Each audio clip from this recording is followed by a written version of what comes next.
Sometimes it can be useful to apply strategies when balancing equations. One strategy that is often overlooked is to recognize polyatomic ions found on both the reactant and product sides of an equation. Let us focus first on example A. When looking at example A, we notice that the atom aluminum and the atom calcium appear on both the reactant and the product sides of the equation. However, the polyatomic ion known as nitrate, NO3, is also found on both sides of the equation. Thinking about NO3 or nitrate as one large group of atoms to be balanced can sometimes make balancing somewhat easier.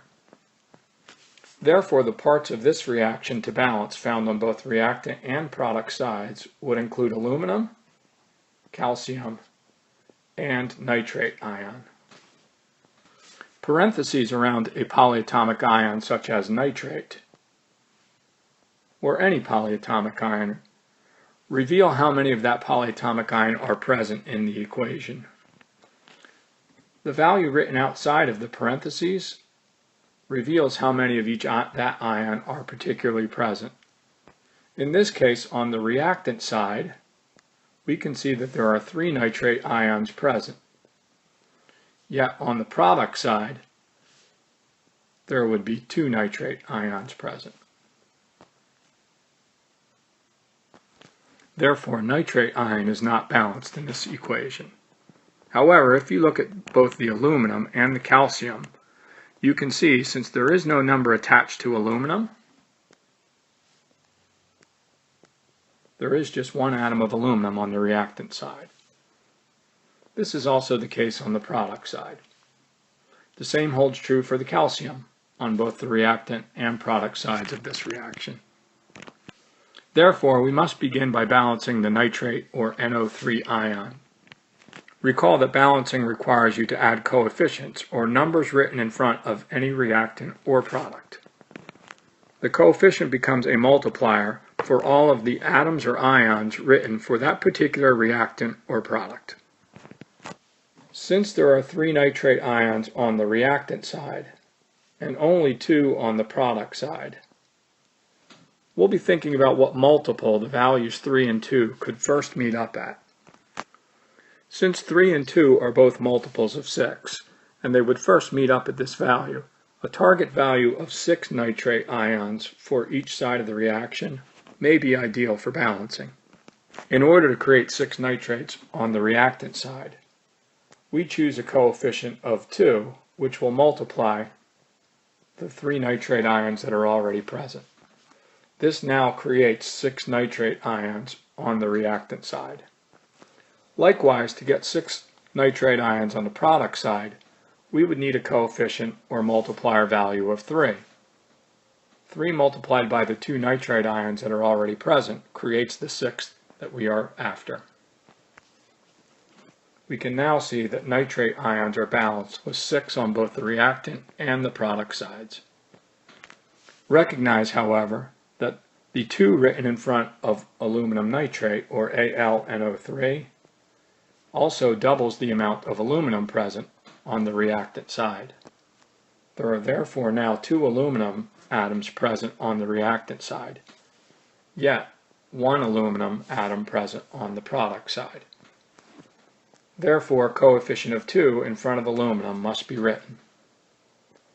This creates the 2 aluminum atoms needed for the product side. Likewise, the 3 written in front of calcium nitrate creates 3 calcium atoms on the product side. Since there is only 1 calcium atom present on the reactant side, we must choose a coefficient to balance that. Therefore, a coefficient value of 3 creates the 3 calcium needed to balance the reactant side.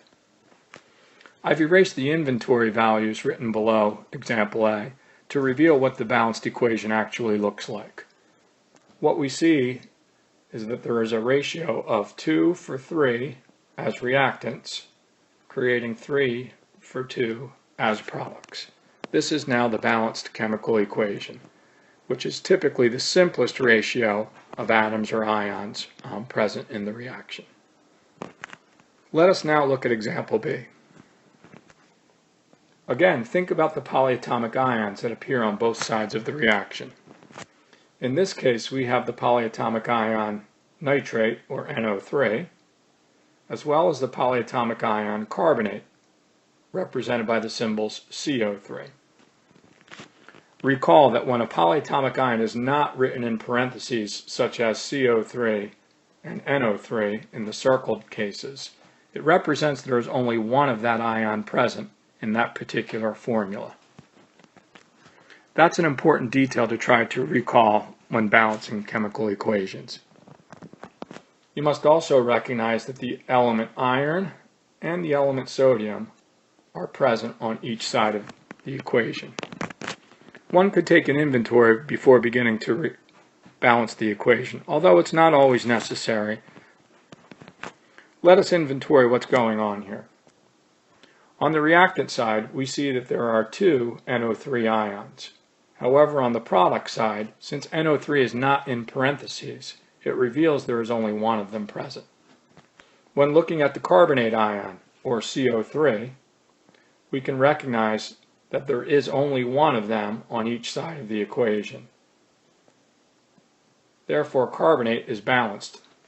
Looking at the sodium, on the reactant side of the equation, there are two sodium present. However, on the product side of the equation, there is only one sodium present. Looking at iron, we can see that there is one iron present on the reactant side and one iron present on the product side. Therefore, iron begins balanced. Let us now choose a coefficient to begin balancing. Since we know there are two sodium, or Na, on the left side, we know that there will need to be two sodium on the right side, called the products. Therefore, a coefficient of 2 is a good choice to begin. This 2 doubles the amount of sodium present on the product side, creating what we would need, 2 sodium atoms on the product side. Sodium is now balanced. What this also does is doubles the amount of NO3 that was present. There was one NO3 to begin with, but by adding the coefficient of 2, it just doubled that amount to make it 2 NO3 on the product side.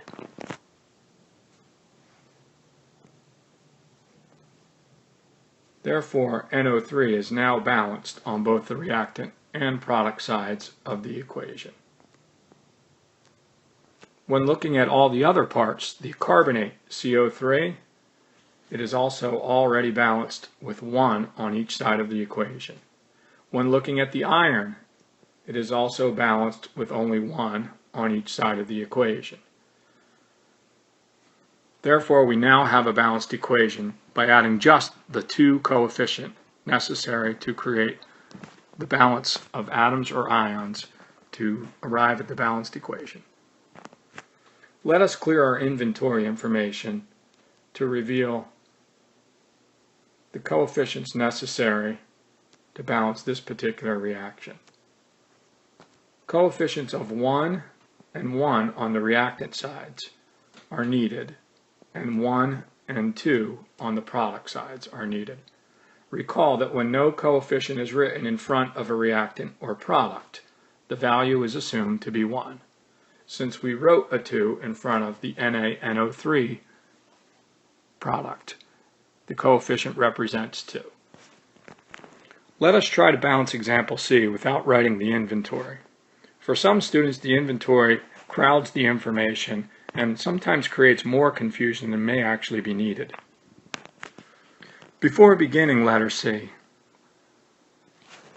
I've recognized an incorrect formula for one of the reactants.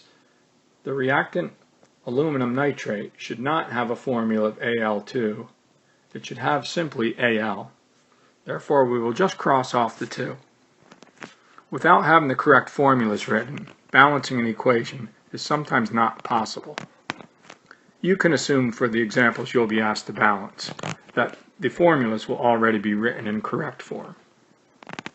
Furthermore, we can see that sodium appears on the right side of the reaction, but not on the left side. This is not possible for chemical reactions since a simple rearrangement of atoms or ions is what occurs. Therefore, a second typographical error needs to be corrected before we can begin. The sodium will simply be changed to the potassium needed to balance this reaction, represented by capital K. Now we can begin to balance. In this particular reaction, recognize there are two polyatomic ions. One ion known as sulfate, or SO4, found on each side. One ion known as nitrate, or NO3, found on each side. Recall that when the polyatomic ion is in parentheses, the number outside the parentheses reveals how many there are. Therefore, on the product side for sulfate, SO4, there are 3 of that ion present. Yet on the reactant side, there is only 1 of those present, since there are no parentheses around SO4. This reveals a great place to start. Choosing the coefficient of 3 will triple the amount of SO4 present, changing it from 1 SO4 on the reactant side to 3. Therefore, this matches the 3 SO4 on the product side needed to balance. Notice, however, that there were already 2 potassium, or K, present. But when the 3 was placed in front as a coefficient, this multiplies that amount by 3, creating 6 potassium on the reactant side. With only 1 potassium present on the product side, we can see that a coefficient of 6 will now be necessary to balance the potassium on the product side. What this does is this creates 6K, or potassium, on the product side, which we already have on the reactant side when we look at the 3 written in front of K, which multiplies by the 2 that is already attached to potassium, or K. Now we can begin to check some of the other parts. We can see that aluminum found on the product side shows 2 aluminum, yet on the reactant side only shows 1. Therefore, a coefficient, or multiplier value of 2 should be written in front of the aluminum on the reactant side to double that amount. What this does is this creates the 2 aluminum needed to balance against the 2 aluminum on the product side. The reaction is now balanced for aluminum. This 2 also doubles the 3 nitrate, or NO3 ions that were already present, creating 6. The coefficient of 6 written in front of KNO3 on the product side created 3 NO3s, or nitrates, needed. Therefore, on each side of the reaction, there are 6 nitrate. We finished balancing with coefficients of 3 and 2 on the reactant side, and 1 and 6 on the product side.